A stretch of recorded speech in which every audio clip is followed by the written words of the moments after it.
نبی کریم صلی اللہ علیہ وسلم نے کسی دوسرے کے ساتھ ننگی تلوار کا تبادلہ کرنے سے بھی روکا ہے۔ اس زمانے میں تلوار ہوتی تھی، یہی اسلحہ تھا،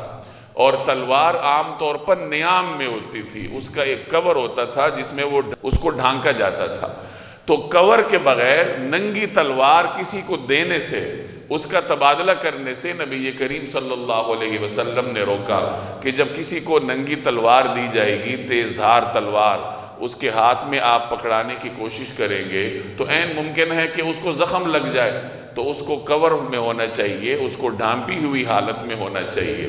تو یہ میں نے چند روایات عرض کی ہیں، اس سے آپ اندازہ لگا سکتے ہیں کہ مسلمان کی جان اللہ تبارک و تعالی کے ہاں کس قدر و قیمت کے حامل ہے، اور مسلمان معاشرے میں تشدد کو روکنے کے لیے نبی کریم صلی اللہ علیہ وسلم نے کس قسم کے اقدامات تجویز فرمائے ہیں۔